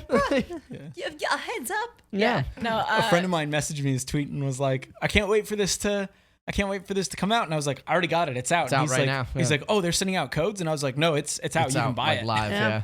So I love The Witcher 3. It's like one of my favorite games. I just finished Blood and Wine. I think it's an amazing game. Probably the best game this generation. Maybe second best after All Zelda. right, you but- can stay on the podcast. I'm okay with it. I hate Gwent. I hate Gwent so much. I think it's the worst part of that game. Okay, I mean Yeah. it's broken as hell in The Witcher 3. The fun thing about Gwent when you're playing The Witcher 3 is that by the time, like, eventually you'll get good enough cards that you'll always win. And I it's- never will. I just won't play it. It's my great thing to feel was- great. My It's thing great to was, feel great. I started The Witcher 3 when it came out, got to Skellige, stopped, and then left it like a year and a bit, did it again, started The Witcher 3, got to Skellige, stopped. And then last summer I went back and replayed it from that save. So every time I came up with a Gwent match, I was like, I have no idea how to play this. Oh, yeah, no. So I just skipped it. And Yeah. so I feel bad. So I do want to play Thronebreaker. See, I have spent so much time playing Gwent. I'm like, because I have to do everything. So I'm like, I want every Gwent card. Like that's what that's why Jen was like, I have to start over because she thought that she wouldn't be able to get one Gwent card because she was looking up guides and stuff. She's like, I think I've missed this Gwent card. So I had to be like, Jake, has she missed the Gwent card? Should she start over? And Jake's like, no, you can get it. And so I'm like relaying all this information to her. I'm like, yeah, he says you're fine. She's like, oh, thank God. And Max is like, you guys are insane. So I'm just really excited. But Gwent has undergone so many changes because it is a broken card game. Yeah. It's not like, it's just like our fun side thing in The Witcher 3. It's very different. We were talking about this on NBC today too, but it's like Tom Marks was saying that like in Thronebreaker, Gwent is like 2 lanes only and is like totally contextual to like what's happening within any like respective battle. And also, I didn't know this. I didn't follow. I feel so bad because like as much as I love The Witcher, as soon as I heard that Thronebreaker was a Gwent game, I was like, nah, okay, whatever. This is not for me, and I just stopped paying any attention to it. But you know, like the general consensus is that it's not only a really great card game, it's like an amazing RPG that tells a really incredible story. It's about Ciri's grandma, right? The queen? Yes. Fancy queen? Badass queen? Not the one in the show, I don't think. No, I don't remember. is it It's- Mev? Yeah. Yeah. Oh, Queen it's Myth. Mev. Yeah. But yeah, the story is definitely the highlight of that game. Like in to be honest, some of because it's more like a puzzle game, I'd say, than a Gwent game. A lot of the Gwent Go on. Gwent is fun. Gwent is good, but a lot of the encounters you run into are like, here are the cards you get, and there's boulders coming, and they fall down the lanes. Each turn, like a boulder moves Like closer. Plinko? Kind of. Well, actually, I don't know what that is, but From The Price is Right. So- Yeah, actually, I don't know what that is. I literally, like, I knew I was going to laugh. I had to move the mic. you guys never seen the video of Snoop Dogg playing The Price is Right? No. I've not. Snoop Dogg is amazing at The Price is Right. Because he gets high and watches it every day. Is this before or after he became best friends with Martha Stewart? Oh, I think this is before. It's from like 2013. You know, Snoop Dogg filmed a music video at my high school when I was in high school. Oh yeah, which song was it? Young, Wild, and Free. Sick. Super cool. Also, because this has been nagging at me for the last 5 minutes, Gwent Stefani. Thank you for coming to my TED Talk. I'm just channeling some Timor energy here. Yeah, it's good though. Even if you don't like Gwent, I would recommend giving it a shot. I mean, because I think having recently played through Blood and Wine, the whole time that I was playing it, I was like, I love The Witcher. I love this game so much. Like, I love this world. I love these characters. I'm interested to play this game because I've heard the story is so amazing. So yeah, I might give it a shot. Yeah, it's interesting because it takes place during, I think, the second or the third book, but it takes place entirely different events that aren't covered in the book, but they intertwined for a bit. So the way they handle that is pretty cool. But I definitely recommend it. I will say, once again, playing on Switch Lite, like Tiny screen. The text is small, the character is small. Managing those cards and figuring out what they do can be a little bit difficult, especially not having that mouse, because that game was, I felt, designed to have a mouse in order to click on what cards you want to play. Drag and dropping cards and building decks and whatnot is just easier with a mouse. Does it not work touch screen? Actually, I didn't try. I don't like touching touching the screen on my. You didn't even try. I didn't try because I don't like touching the screen. I'd never touch the screen What? because I don't like it getting smudged. That's why you have a microfiber cloth. And I still don't like touching Yeah, screens. no, that's not what that device You is have for. a phone. Well, yeah, that one I have no other option. I have to touch the screen. Sure. You've got If a I could stylus like an old woman. I would do touching that your if I phone. could. If you Actually, I can get guess I away could. with You do that. could. Yeah. Anyway, Thronebreaker, it's out now on Switch. Definitely give it a shot if you liked The Witcher 3. And if you like that universe, I think you'll probably. It's like a 40-hour Enjoy RPG, right? If you do everything, I think it took me like I think it's like 30 hours or so. I think That's still yeah. That's a lot of What do you know? hours. Do you know how what the price is? it's $20. Easy. Wow. Yeah. All right. Putting that on the list. Callie, next one's all you. I was gonna say, is this my This segment? is We're your gonna talk about Pokemon Home Cool. I'm because just gonna take a nap during this segment. the Pokemon Company revealed more information about Pokemon Home, and I'm actually really excited. So they revealed like pricing plans. There's like what you get with the free version and then what you get with the premium version. Yeah.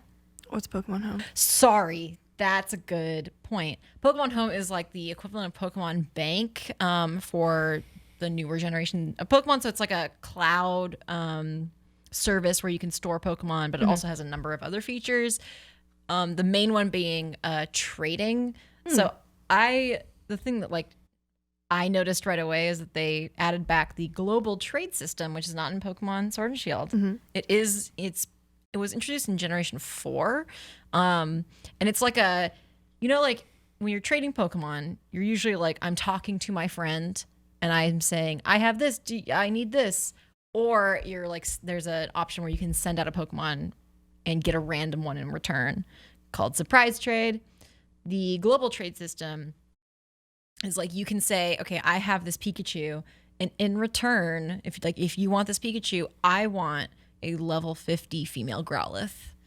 Wow, and how so good you can is like Pikachu? you can I know I mean that's just an example. You wouldn't get what you wanted for a Pikachu, but you can specify like what exactly you want. So it's really good for completing your Pokedex, but it's also really good for people who are into collecting really good Pokemon. Like if you select level 1, that's the level that Pokemon hatch out of an egg. So you can say I only want level 1 Pokemon. That gives you a greater chance of getting a Pokemon that someone's been breeding and has good stats and stuff like that. So people were kind of upset that wasn't in Sword and Shield because everybody was upset about Sword and Shield. It's fine. And that's one of the trading features in Pokemon Home. You can do it from your phone, so you can just like trade whatever from your phone. There's like there's like Switch version features and then phone, like mobile version features. Yeah, that chart was a little weird. It's a little confusing. But I think the main idea is like there's only so many Pokemon they're going to include, or that's what Game Freak's been saying. Like we're only going to include so many Pokemon in future Pokemon games because the roster is kind of insane. And how do you? That's like too many. We made too many of them. But with Pokemon Home, you have the national dex. So let's say they came out with a future Pokemon game that had a different Pokedex than Sword and Shield. Instead of like having to manage a GTS for individual Pokedexes, now it's just one main thing you do on your phone, and then from there you can transfer it into the respective game that you want. So I think it makes sense, even if it's like a little confusing from the outset. The other thing that's really nice is they added mass wonder trade, so you can send out 10 Pokemon at once with the paid version, and then get 10 random Pokemon in return. But it's really good if you're me and you're trying to breed for a shiny Pokemon, you have 500 of them and you don't want them anymore and you don't know what to do with them. And then they added like you can look at the Pokemon stats through Pokemon Home. It's how you would transfer Pokemon from Let's Go into Sword and Shield, for example. So it's just nice to get more details because they said it's launching in February. They don't have an exact date for that. But Feb 14th. Calling it. just a nice Valentine's Day. Ooh, Drop. so romance. Dude, I hate when games come out on Valentine's Day. It's like, I remember Left Behind came out on I don't want Valentine's to work. Day. I got stuff to do. But What do you got to do? Kisses? smooches. The It's nice a long thing weekend is, that weekend. It's what? It's a long weekend. Ooh. Several kisses. Several smooches, maybe in another town. I'm just gonna see Sonic a bunch of times. Seems like a really good weekend to me. Yeah, do you guys want to go see Sonic? That Gotta go sounds good. fast. Yeah. But yeah, the Look at Jake's like. I don't see Sonic. Yeah. I already have a ticket. A lot of people do in the office. I don't want to see it, so I didn't join in on that. But anyway, the last thing I want to say about Pokemon Home is that if you have I'm sorry, we're talking about Sonic now. if you have Pokemon in like Sun and Moon or like X and Y, they're offering a free month of Pokemon Bank, so you don't have to pay for both services in order to transfer those Pokemon to Pokemon Home. So that's really nice. Yeah, I mean, I think that my thing with Pokemon Sword and Shield is like I only care about getting to roll credits and then that's it. Like that's the same way I play every Pokemon game. Like I want to go through, I want to beat all the gyms, and then I feel like I've done as much as I need to do in any Pokemon game.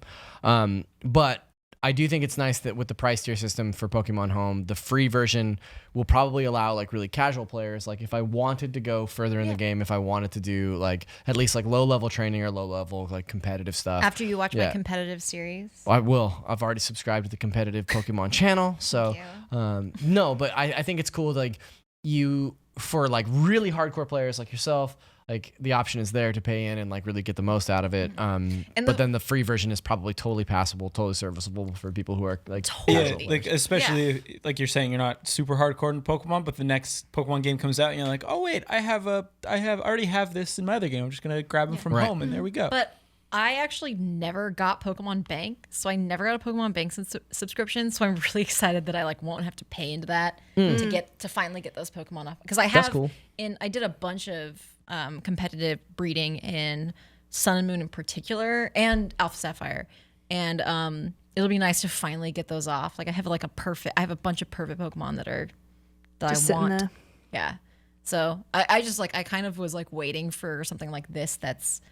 Now I can finally use them, and those Pokemon I can use to breed, or I could even like take Pokemon that weren't perfect, but like if I had a shiny, now I can change the nature because Sword and Shield adds that. So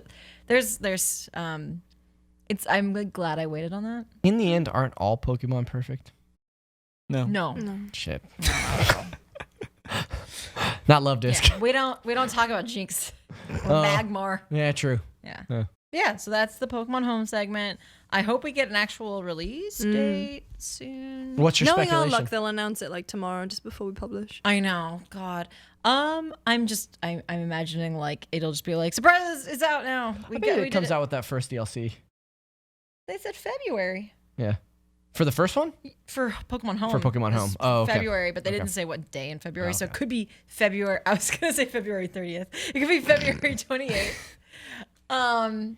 And the first DLC, I'm really excited for that DLC. Like I'm so excited to play that because it's gonna. There's like a little like story thing you get to do. So I'm excited. Are you interested in the DLC? As someone you're just trying to get to roll credit? I've really fallen off of that game. Roll credits? Roll credits. I've really fallen off that game. I went through the fifth gym. Yeah, the fifth gym. And I was really, really into it at first. But it's very linear, even compared to other Pokemon. Yeah. Like it really just like you can really just steamroll that whole game. Nice. They made that Pokemon game was made for hardcore players. Like it's super easy to go through it. Which is funny because it's the hardcore players that are so upset about it. It's not like it is and it isn't. Like if you look at like the competitive, like the VGC players, like the official championship circuit players, like their subscribers on YouTube are soaring. Like they're reaching, oh really? Yeah, they're getting tons of followers. Like That's people wild. like the competitive Pokemon in the official championship rule set and everything is one of the most wholesome and good communities I've ever experienced. I've been to the World Championships every year since 2015 in Boston. And it's like so wholesome, and there's drama, but like Pokemon drama. People are just really into the strategy of Pokemon and Pokemon in general. And a lot of those people see the value of not having every single Pokemon in this game too. I've noticed, which is something it is hard to break down, right? Because you've got, I don't want to say the casual people, but the people who just kind of play Pokemon for the story every year, maybe try to catch them all. They're mad because they don't get all the Pokemon. But then the people who have always wanted to do like the competitive scene, they're more into this because it's easier to do that. And I would say that the main game being easy is just here's your cakewalk to get to the end game. Whereas like it's less important now that they've added those things where you can kind of perfect a Pokemon. But like in Sun and Moon, they had Ultra Beasts, and in the Sun and Moon Championship Series, they allowed legendaries. Like not every year, they don't allow legendaries every year. They did in like, not in 2016, but in 2017, I think. And if you'd already caught them, you'd have to restart the game to get the ones you needed. Oh, okay. So like it was a pain in the ass, and a lot of people didn't admit it, but they had to resort to hacking in the Pokemon, and in a way that it frustrated me. I didn't really play a lot at that time because I was like, I first of all, if I get caught doing that, I am toast. But like I also don't want to corrupt my game or anything like that. I don't want to risk that. But now like I'd have to restart the game in order to get Pokemon that I could use. You don't have to do that anymore, but it's nice to be like, if I wanted to replay the game to get something in particular and reset for something, it wouldn't be the biggest deal to do that. It would be like, well, I go through the main story, but it's a straight shot.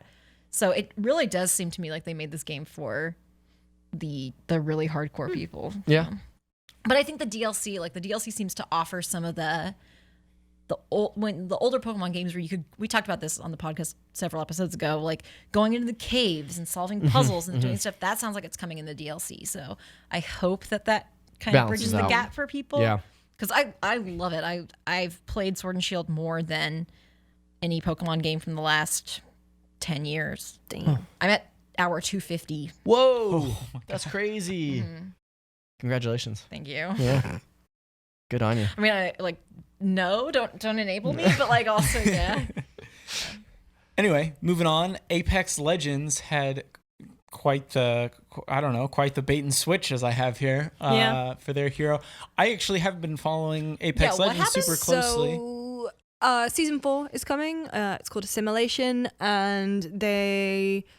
So basically, what's happened is data miners a while ago found references to a new legend called Forge, and they were like, "Oh, well, Forge is going to be in season 4," and then Apex were like, "Yeah, Forge is coming. He's White Doomfist. Yeah, he looks exactly like White Doomfist, right? Except his robot arm is on the other side." And then they were all hyping up this, and then they released this cartoon interview where Forge gets killed by another character called Revenant. And Revenant's also been it has been data mined before, references to Revenant, and so now everyone's like, what the hell? Like, they introduced his character, said he's coming to season 4, then they killed him off, and so now I think Revenant's going to be, or at least that's what everyone's Revenant thinking. Will be the Revenant season 4 character. That's so which cool. is super cool. Is this like a cheeky thing at people who are like, there's not enough white men in this game? I don't know. I think it's honestly a cheeky dig at Overwatch because the way, Overwatch, I'm so sorry to bring this back to Overwatch every time, but I just went off about you Pokemon. You gotta talk about what you know. Yeah. I know. You know? On our own. Yeah, right. What So, you know. like, Overwatch, when they introduced Sombra, that was an absolute bloody nightmare that, like, the player base hated because they knew she was coming. They knew when the character was. And Blizzard were like, oh, here's another sneaky thing. It's like, oh, here's another tease for Sombra. And it's like, we all know it's going to be, like, just release the character already, or just, like, release the developer update that says it's going to be Sombra. So in my mind, I don't know if anyone from Respawn would ever admit this. This is, like, a cheeky piss take at that. I think it's unrelated because Hammond is a company referenced in Titanfall 2. When was Titanfall 2? 2016. Yeah, so this must be just completely unrelated, but it's like there's a lot of stuff about Forge, and it's like at the Hammond company. Hammond obviously being a character in Overwatch. I don't know if that's just a fun parallel, but you know, it's poking fun. It's subverting expectations. I'm excited for, 100%. and I'm excited for what they're doing. Actually, Jordan wrote a really good article on GameSpot this week that you can check. We should link it in the description about how Apex is really embracing storytelling. Yeah. And just using it to sort of like constantly just subvert expectations and like treat the player base. I've had a beer.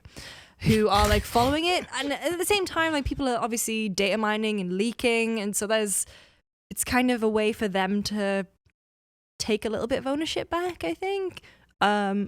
I like Apex a lot. I play most weekends. I'm maybe not as invested in the story stuff as I am. Can you call Overwatch's story a story? Yeah, absolutely. I don't know. Overwatch has a problem where it's like, yeah, we're going to have this big Marvel Cinematic Universe-esque story, and it just seems to be like random pieces coming in and out, and it's frustrating. Yeah, there's that whole Overwatch 2 announcement where everybody's like, when is this taking place? Yeah, like, it's weird. And so Apex like fully committing to telling stories and doing them in a weird way and like playing with marketing and kind of going the complete opposite of everyone else who just like they spoil moments from their games in marketing most of the time, whereas Apex are like, nah, screw you.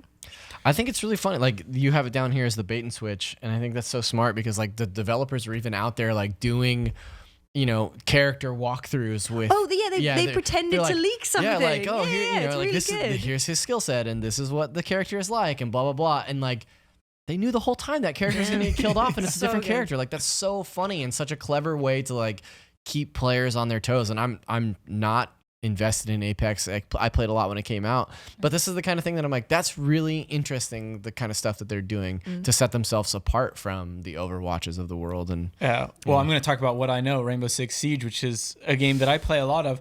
But man, at the beginning of every year, I feel like they leak every single operator that's going to come for the rest of the year. And if it doesn't get leaked at the beginning of the year, it'll get leaked like, I don't know, a month or two before the next group of operators supposed to come out. And it is like, it's so hard getting excited for those just because it's like, basically the only thing I do when I show up to see what they are is like just confirming whether or not these leaks are true. And I feel like 9 out of 10 times it's like, yeah, that's what was said. So yeah, it's exciting seeing what they're doing. I hope other developers, take a page from that and maybe try to make, I don't know, especially with these games that have already been out for a while and they've already done their whole marketing campaign multiple times over and over again. You might as well do something different, have some fun with it, shake up expectations. Totally. Because now more people are talking about Apex than, they were in a while, right? Like that definitely got the conversation started up again. Yeah, Season 4, baby. certainly. Yeah. I'm very excited. Who do you play as most? So I go between Lifeline and Octane, mostly. Okay. Although I've been played playing in a a really bunch of long time. Bangalore. Yeah, I haven't played it in ages. My one thing with Apex is that I love playing it, but I don't get the wins as often, so I have to balance it with Overwatch, where you always get wins, play the games. I'm just and really Or she's just so good. No, but it's like She's so it's good easier at to get a win Overwatch. in Overwatch than it is in Apex, and it's sort of like the reward is more readily apparent. She's had a beer. I've had 2 beers. No, but GameSpot After Dark, baby. Let's go. But with Apex, the one thing I wish you could change is that I wish you could mute voice lines. Simon Cardy, friend of the show, plays as Mirage, and Mirage is so annoying. Mirage is voiced by the excellent Roger Craig Smith, who and does a great job, but I can't hear those voice lines. Yeah. And also, God, Bangalore, you don't need to explain what every single bloody thing does. I just don't care. I don't care. And you stop it. I wish you could mute that. Respawn. You're watching. Just give me the option. Please. Listener question. Yeah, let's get on to listener questions. Callie, do you want to do the first one? I want to do the second one. You want to do the second one? Lucy, do you want to do the first one? Sure. Also, you can email us at afterdarkpodcast@gamespot.com. Please send us questions. We love getting correspondence. Hello, everyone. Still a big fan of the show. Now the next gen is approaching and more AAA games, Witcher, Overwatch, Diablo, etc. are coming to Switch. Do you think there will be a Switch Pro? That's all I have to ask. Great listening to you and now watching as well every week. Take care. Bahadir from Istanbul. Hello. Thanks Thank for writing you. in. Yeah, and thank you for sticking with us. Yes, I think it's coming.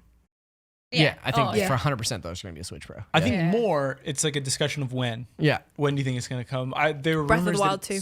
But Breath of the Wild 2. I could see imagine that. Breath of the Wild 2. Because there were rumors that it was going to come this year, and I think that's a little too soon. Me just too. Because the Switch Lite, I feel like, is still pretty fresh. That's still selling a lot. And same with the original Switch. I feel like they'd want to give it a little bit more time. I think it's Breath of the Wild 2 end of this year, and then Switch Pro probably like holiday You next think Breath year. of the Wild 2 end of this year? Holiday next year? Mm-hmm. I think would holiday wonder if they 2021 for Switch Pro. If they would keep the same, because didn't Breath of the Wild come out like March? March 3rd, March. 2017. Yeah. How do you know that? It's launch day. Is it? Yeah, I have it tattooed across my chest. Yeah, Breath of the Wild. I would wonder if they would maybe keep that same release date. I mean, not that Nintendo ever would purposely move out of a spot for something like Cyberpunk and all the other games. Yeah, all they the don't care. Western games that typically come out towards the end of the year.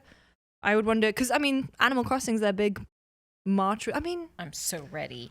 Same. maybe. Yeah, no, I think Breath of the Wild 2, because it is like the Majora's Mask to Breath of the Wild's Ocarina of Time. I think that they're probably like reusing a lot of those assets and like a lot of that map, and I think that game is coming a lot sooner than we think, and I think it's probably their big holiday release, and then I think holiday 2021 is probably when they'll talk about Switch Pro. Where's Bayonetta 3 though? Bayonetta 3 probably like summer next year. Where's my girl? Yeah. Evan in the back made a really good breakdown of the Breath of the Wild 2 trailer. Nice. That has We like did. definitely worth checking out if you're excited for Breath of the Wild 2. Which I am. Thanks for the shout out. Way to go, Evan. All right. Yeah, Switch Pro. Definitely happening. I'm ready for the next. Okay. Okay. Let's hear it. I just really like this question because it's very in depth. Hello, After Dark crew. I have devised a short test that will tell us a lot about your personalities. I hope it works. This is in bold. Imagine that the four of you are participating in a very small 4-team Mario Tennis Doubles Invitational in the Mushroom Kingdom. Gladly. Step 1. You must select one of the following characters as your partner. Explain your choice. In the case of a repeat, the best explanation gets the partner they desire. You must select from this list and only from this list. 1. Mario. 2. Luigi. 3. Wario. 4. Waluigi. Take a step back and decide which pairing would... Step 2. Take a step back and decide which pairing would win this hypothetical Transworld tournament. I hope this exercise is fun. Chill hype vibes for life. Thank you, Jacob McCourt, a.k.a. Wholesome Jacob, a great nickname y'all gave me last year. London, Ontario, Canada. Thank you, Wholesome Jacob. This question is like a pop quiz a teacher would make. I love it so much. Anyway, I'm going to go with Luigi. So Okay, I'm why? gonna go. Oh, Wait, do you want- gotta explain oh, why. yeah. Well, so I'm going with like a mid-weight partner, right? Kind of an all-around tennis player. So like, Wario he's a heavy, he's all power. Luigi is always balanced. What I like about Luigi is that he is more humble than Mario. So Okay. like Luigi's not going to steal my thunder, like He's kind of a pushover, right? Like you can Yeah, kind like- of boss him around. Yeah, like I could kind of like tell him what to do and he would do it, but also like Oh, yeah. oh yeah, he's Uh, Wowie, zowie. so I also am a big fan of his many properties that are haunted. So that's why I'm going with Luigi. I would like to choose Waluigi. I feel generally like a spiritual connection to him.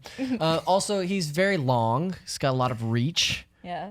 Very lanky. But you are and, very like, long that's, as well. That's what I'm saying. So we've got a lot of between the two of us, if we're Coverage. doubles. Yeah, that's a lot of coverage. It's a lot of This is my answer. This is yeah. why I was like, I want to get in there, and then you Snaked you. And here's the thing. So he's also like a little devious. Like I feel like he's like, but he's not as devious as Wario.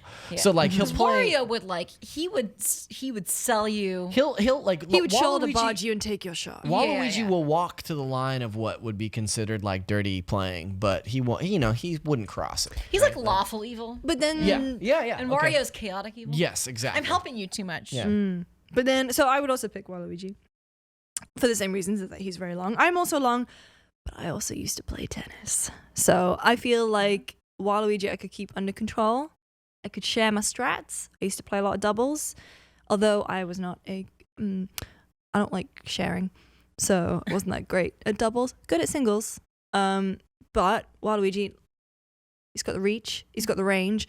But the thing is like tennis these days, Hawkeye, you can't get away with bullshit. Like, I think you just won the best explanation. I don't- Yeah. Didn't know you knew a lot about tennis. I've been to Wimbledon.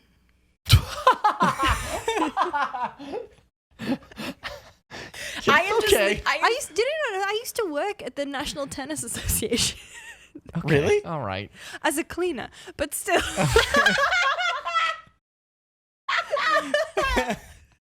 I mean, that's And more than I've reception. got. Yeah. Uh-huh. No, but I used to play a lot of tennis when I was in school. And then this is a fun little segue is that when I moved to London, I didn't have a job. I was doing like some freelancing for GameSpot actually, because it was just after my internship. And my roommate at the time, who's now a published author, which is very strange. She also used to be Danny O'Dwyer's roommate. Caroline O'Donoghue worked for a job agency. Is the UK really that small? Yeah, seriously. This is a tiny island. Well, she's from Ireland, and then she moved over, and that's how she knew Danny. Anyway, I lived with her, and she was like, "You like tennis?" And I went, "Yeah." And she went, "I've got a job for you," and I would have to travel over an hour each way, and basically pay more for my train fare that I would get paid for working in this place. And I was essentially like part cleaner, part receptionist, part admin person at the National Tennis Association and the Lawn and Tennis Association, the LTA, which was very. And I met Andy Murray's mum. Oh wait, Andy Murray? I know. Okay, well he Federer won and Wimbledon a couple Crab. years ago. Wait. hang on. Sharapova. No, I didn't meet her. I did meet Greg Rosetsky, who's a famous Canadian tennis player who for some reason played for England. You know, see, here in America, we really don't care about anybody that's not Yeah. American. So I don't know who that is. Greg Rosetsky comforted me as I was crying because I read Cormac McCarthy's The Road, and the ending of that book is pretty devastating. So that's my fun story about tennis. You were like reading. You were reading at I was work. reading and it then- in So the anyway, long break story room. short, she picks Waluigi as well. I was reading it in the break room, and the last 3 pages of that book are so devastating that I just started crying. And this lovely Canadian man comforted me, and then I realized it was Greg Rosetsky. That's my fun story. Jake, who do you pick? I mean, I was gonna pick Wario because I feel like he'd cheat until we Yeah. win. So, But with, and he's with probably gonna Hawkeye, be that's funny. not possible anymore. I don't. You keep saying You this, keep but I saying don't know what Hawkeye like this we're is. supposed to know what that means. Hawkeye is like He's an Avenger. No, it's, That's what I'm they thinking. basically track the ball with computer Hawks. tech. Oh, but do you think the Mushroom you wanna Kingdom get- has this? You want to get I don't think so. yeah. No, they have Lakitu. Yeah. They have. You can get 3. I think it's per set. Oh, I want to say it's per set. Anyway, and you can call a challenge if you think the ball was, in when it was out or out when it was in, and everyone sits and goes, oh, and then you wait and see if the ball was in or out. And it's look, the UK doesn't have much else to In be proud between- of right now. Give us this. Between the action of our sports, we put the camera on sexy ladies who do a Yeah. dance. Hell yeah. Well, I do want to say I played a lot of Virtua tennis, and that's where I know. I want to add that I am like a tanky. I'm very powerful. I'm hard to knock over. That's why I picked. I just want to add that. So anyway, that your whole thing is that he would cheat. He would probably cheat, and we'd either win or we'd get disqualified, and I'm sure it would be a good time either way. Yeah. Right. So That's all I got. The second part of this question is that we have to take a step So back. well, before Lucy's, that, of course, So Lucy Lucy gets would win. Waluigi, so that by default I'm Mario. Yeah. Okay, got it. Yeah. The second part of this is we have to take a step back from our from learning a lot about Lucy, and decide which pairing would win. I mean, me. So I would I- obviously win because Mario always wins. no. I'm gonna say if you're the Because only it's clear that person I'm the here only person in this has room who played knows the tennis. rules of tennis. I played tennis briefly and I was very bad at it, but I only did it because I thought it would make people like me more. But that's why anybody does anything. Yeah, that's So, true. Yeah. So I think we're just gonna default to Lucy. I mean, Jacob. I think Jacob should be the sounding vote in this. The final. I would love to hear Lucy. from yeah, wholesome. that's definitely Lucy. I get it because you're Jacob. Yeah. Yeah. Oh, I thank thought I'd sneak in there. Yeah. I would love wholesome Jacob. Yeah. As you are not wholesome Jacob. Yeah. Email us back. Let us know. Filthy Jacob. Let us know who the winner is. Wait, what's And I was gonna say dirty Jacob and that Chaotic didn't feel right. Jacob. Chaotic Jacob. All right. Impure Jacob. So that's that on that. Yeah, right into the That's that show. on Let that. us know who you chose. After Dark podcast? We'll text Zach and let him Let know. me know. Yeah. Yeah. Next question. Mhm. Hey, After Dark crew, going into the next generation, are there any marketing practices you would love to see go away? I would be very happy to never see an announcement of an announcement ever again. My runner-up is days-long Twitch streams where nothing happens for 99% of the runtime. Thanks. That second one, yes. That's. Yeah. I feel like Fallout That's 76 Kevin kind of from ruined that. West No one can do that Hartford, anymore. Connecticut. Thank you, Kevin. Death Stranding did a similar thing where they did like a 9-hour stream Oh, on yeah. Twitch where it was like revealed gameplay, like very short, depending on the number of people that were watching. And yeah. My pet peeve, it's mostly about movies, but games do this too, is that they format their trailers in that you get a mini trailer ahead of the big trailer, Right. Yeah. which works for Twitter because autoplay, you want to grab people in, but then they don't change that for YouTube For theatrical or a trailers. too. theatrical trailer, and it's super annoying. Yeah. And learn how to use social media, please. My pick is the surprise release for a game that I then need to assign someone to review. I don't want you to do that anymore. It stresses me out a lot. It makes my job really hard. And I don't like it when it's like, here's a game we're announcing and it's out today. Especially at E3. We're busy. You You think I have time to review that? God. Paying YouTubers to say nice things about your game. Yeah. That one I don't like. That was gonna be mine as well. Sorry. Yeah, influencers that are paid to be like, "Wow, this game's sick." Yeah. Do you remember? Have you ever seen that video that I know you're gonna talk about it. Yep. a YouTuber has a slow realization Yep. of I don't even remember who it was, and it was this guy talking about Assassin's Creed Syndicate, and he's like going on and on. He says, "You know, Ubisoft aren't paying me to say nice things about this game. Well, they brought me out here, and well, they're paying for my meals, and yeah, I guess they did." It's like this very like slow realization of it's very strange. But also there's Assassin's Creed Syndicate, underrated Assassin's Creed. it's great. I Yeah. have the platinum in that one. Yeah. Well It's done. the only Assassins I have a platinum. Well, in. you're contractually obligated on account of being so British. But yeah. In between episodes of The Crown. Uh-huh. That's I've right. Get the never platinum. seen The Crown, and Oh my God, are you allowed back? With Hey, that guys, accent? hey, with guys. that accent. I just want to make sure we've all seen Friday Night Lights. That that is the American Yes, equivalent. that is the American Okay. I equivalent. thought that Yeah, was you're right. like Gilmore Girls or something. I don't know. No. No way. It's very I haven't seen American. either of them. You haven't seen Friday? I had a boyfriend who made me watch it. You can tell when I'm being Sounds like a shitty when I'm boyfriend. sad is because I contemplate rewatching Gilmore Girls. Last time I did it was 2017. Just saying, could happen. Bummer. I'm going to keep an eye on you for that one. Thank you. Last- Keep an eye on my last Netflix. question. Last cue. Who wants to take the... Oh, I forgot I'll to put do the it. name. I'll do. Oh, Wait, I can search for it. I'll do it. All right. Howdy, After Doc. Wow. After dark. Fuck that. That was very Moira from Schitt's Creek. by the way. After Dark. Howdy, After Dark, boys and gals. I didn't really have a good question, but I just wanted to write in to tell you all how much I've been loving the podcast. Anyways, I guess I'll ask a question, though, since I'm writing in. So, if hypothetically you could only play one game for the rest of your life, which game would you choose and why? Side note, now that we have video episodes, can someone from your team please edit the no anime penguin over Jake's face anytime the crew goes on an anime tangent? It's what the people need. Jake's the one who edits the podcast, so he has to do that to himself. No That anime. is written by... Joshua Nidish from Florida. Thank the you. underscore Josh. So I can only imagine. That's what he's put in his bio. The underscore Josh from Florida. So I can only say that as in Goofies. Josh. Oh, my God. I know him. He's a good dude. Only Thank Josh you. in Florida. Thank That's you. what I've heard. I am gonna right now. I'm gonna say Pokemon because I could just keep playing competitively, and that's the competitive game that I. But I when I first read this question, I felt Stardew Valley in my heart. That's a good one. That's a good pick. So, Yeah. Starman farm game. Man. Come back to me. Oh, I don't know. Overwatch. Like I wish Massive I behavior. had to think harder about that. Massive behavior. Yeah. Shocking that you would choose that. Like Witcher 3 is the obvious one, right? Yeah. But I feel like a game like Rainbow Six Siege is something that I like keep coming back to just because they keep adding more content while The Witcher 3 is like it's done. I've played through it multiple times. I probably don't need to play that game anymore, even though I like playing it more. Probably. Do you think you've seen Probably. everything in that game?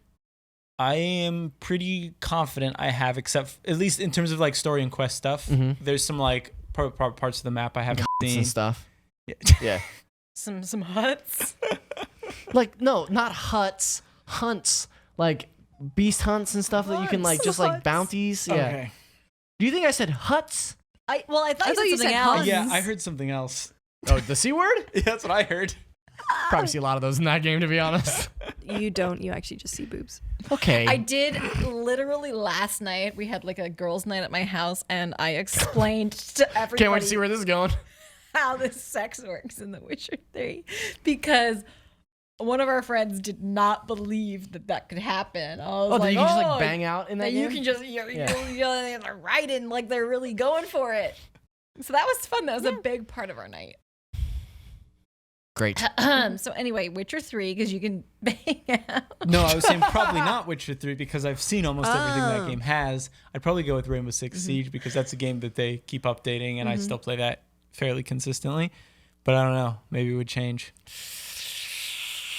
I see. I don't know if I would pick something that like I like really love for a nostalgia factor, and I could just play over and over again. Like Breath of the Wild, I've played multiple times and could easily pick it up and play it over and over again. Or if I would play something that is like challenging and really mechanically fun to play, like something like Bloodborne, or Metal Gear Solid 5 maybe. I think I'd probably pick Breath of the Wild. I think I'd like one game to play for the rest of time. And I don't necessarily feel like I'd be like constantly playing it, but I could definitely get that hankering once a year and be like, okay, I'm going to spend, 60 to 100 hours just doing everything this game has to offer. Yeah, I love that game very much. Did you get all the Korok? Hell no. Absolutely not. How close did Andrew get to that? Andrew got them all. Andrew did get them all. Friend of the podcast. Friend of the podcast. Yeah, Andrew he got them all. Who was it? Was it Brian Altano who got them all before it even came out? Or was it Dan Reichert? I think it was Dan Reichert that got them all before it came out. I don't know that Altano ever got them all. No. There are only two people in our office that I think got all of them, and that's Josh Dew and Andrew. Yeah. Really, Josh Dew? Yeah. That was like the only game that Josh Dew played for like a year and a half. Wow. Yeah. Yeah. Breath of the Wild is, that's my pick. I would never get all the Korok seeds, though. I mean, I guess if it was the only game, I guess if it was the only game that I had to play, I would. Yeah, maybe I would. It just bums me out that I know what the reward is, and it's just a Nothing. piece of shit. Yeah. Literally, I wrote the guide. Spoilers for for Breath of the Wild. I wrote the guide for like how to find, not like how to find them all, but like what to look for. What to look for. Yeah. And I got I got more than I think was necessary, but it was still like 300, 400. And I think how many of them are there? They're 900. I went a very long time without finding any. Really? I went a very long time without finding any, and I was like there are 900 of these things, and I don't see them because I guess I didn't know what I was looking for. Really, Right. I never you found should that have read first my one. freaking guide. Probably, but I didn't, and that's So- why it took me so long to find any of them. I demoed that game at E3 2016, and one of the first things that you can do is like climb all the way up the chapel, the Temple of Time, and so like you go all the way to the top of it, and there's a Korok that just appears right at the top, and that's usually the first one that everybody finds. And when I found it in the demo, the Nintendo person that was giving me the demo was like didn't know if I was supposed to have found it, and I was like, is that a Korok? Because Wind Waker is my favorite game of all time, and that's the game that they're from. And I was like, is that a Korok? Can you find these? Like, how many are there? And she was like, I don't know. I can't say. I was like, ooh, okay. Yeah. I was playing Pokemon Let's Go, and I pulled up the menu. There was like no one around me. I was demoing it at E3, and I pulled up the menu, and I didn't even think about it. Like, I wasn't trying to, but like all of a sudden I hear like someone stomping over, like, you can't do that. You can't do that. You gotta get rid of the menu. And I was like, I'm sorry, I didn't mean to. Right. Like, Were you the menu. capturing? Meanwhile, No, I I'm wasn't like, even capturing. I'm here to find out how many stats they have. Right. I had that. I was at Warner Montreal and demoing Arkham Origins, and I pulled up the trophy list. I've never heard a PR person move faster in their life. Like, no, don't do that, don't do that. And I was because I'm spoiled. My favorite demo that I ever did was at the Nintendo booth in 2015 for Star Fox Zero. And I was so awful at it. I was so bad at it because that game is very hard to control anyway. But like I was just crashing into shit, just barreling through stuff and just Really? playing, Barreling? You were barrel barreling? rolling and just playing so poorly. And the poor woman giving me the demo was like, hey, great job. Oh, cool. Nice work. And then like finally Do I was you like, want a pin? finally like I paused it and I was like, you don't have to do all that. I know I'm doing bad. And she was like, okay. And then just stopped. I had the exact same thing. So that year, our stage was opposite. It's always near Nintendo. Yeah. And I got in early, and it was the only game Yeah. that I could get on before I had to host the stage stuff. And so I got on, could not get on board with the gyroscopic controls at all, crashing into everything. And the guy just went, do you just want the badge? And I was like, yes, I'll just take it and go. Mm-hmm. All right. Yeah, being bad at the demo is always really embarrassing. But it's like, this is I'm a bad at slice every of- video game to like begin with, so it's Well, fine. yeah, Like I I know didn't- what to expect going into it. There's no tutorial for this demo. Yeah. It's you being like, the A button does this and the B button does this, and I'm like, that's not how I learned. Yeah. You think you're like, I was like, before I worked here, I was like, oh yeah, I think I'm pretty good at video games. Like, and you see gameplay online from when I was like, go to IGN Games, and I'm like, I could play these games better. And now that I'm actually doing it, I'm like, oh yeah, it's because a lot of times you don't get a tutorial. You don't go through it. They're just like, here's the level we want you to play. And you spend the first 10 minutes trying to figure out the controls. And then you spend the next 10 minutes like getting used to the world. And then that's all you can capture. Right, and and then you're that's done. it, And it's like, all right, now publish this. Yeah, And then it's make just that like, work. well, now everyone's going to think I'm... But have you Everyone will know. ever had the opposite of that though, where you're like really good at a demo? Yeah. Oh yeah. And Yeah. they're like, oh my god. Yeah, when Oh I my demoed Link's God. Awakening last year, that's one of my favorite games of all time, and it's like a 1-to-1 remake. And I just like blew through the first dungeon, and at the end of the demo, the guy was like, "Huh, you really know this game pretty well, huh?" It's like, yes, I do, sir. Yeah, I forget what there was something I demoed where like most people didn't finish the thing. Like I finished something and they were like, Haven't that seen hasn't happened today. Yeah. Well, that was with The Last of Us 2. I talked about it on this podcast, but I was the first one done with the demo. And I like looked around. I'm like, oh yeah, I'm the first one. And I stand up, and then Neil Druckmann walks by. And he's like, oh, it was really fun to watch you play. You did that fast. And I was like, Gaming Jesus. yeah, you noticed. Anyway, that's been episode 26 of GameSpot After Dark. Thank you so much for tuning in, and make sure to subscribe to GameSpot on YouTube if you're watching it on YouTube, or if not, do that anyway. Thank you, Zach, for coming by. Yeah, thanks for having me. This was really fun. Where can people find you on Twitter? Yeah, on Twitter I'm at ZachariasD, and I'm all over IGN social media as well. And I'm on NVC Nintendo Voice Chat every Thursday at 3 p.m. Callie, how about you? You can find me on Twitter, I'm sorry, at Inkydojiko, INKYDOJIKKO. You've been hearing that way longer than me. Yeah. I want to change it so bad, but everything I want I is love taken. it, and not just for the jingle. Dude, Thrill Ho's taken, and I'm so What? sad Bummer. by someone who doesn't tweet. That if sucks. you're Thrill Ho, if you're at Thrill Ho on Twitter, fight me.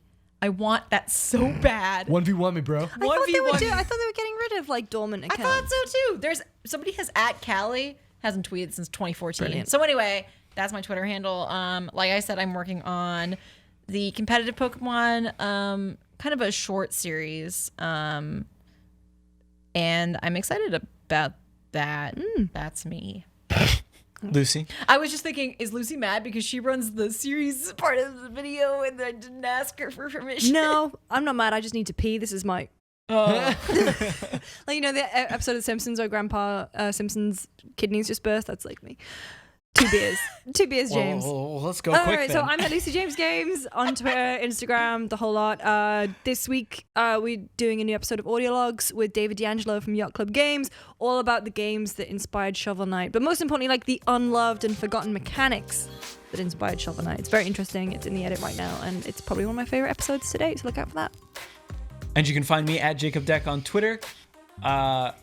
I think that's about. Oh, and make sure to email us at afterdarkpodcast@gamespot.com for your questions, or you can tweet it in any one of us. Well, I don't know. I guess if someone tweets at you with questions, you can just send forward them it our on. way. Forward it fine. on. Yeah. Tag us in. But yeah, all right. See y'all next week. Bye.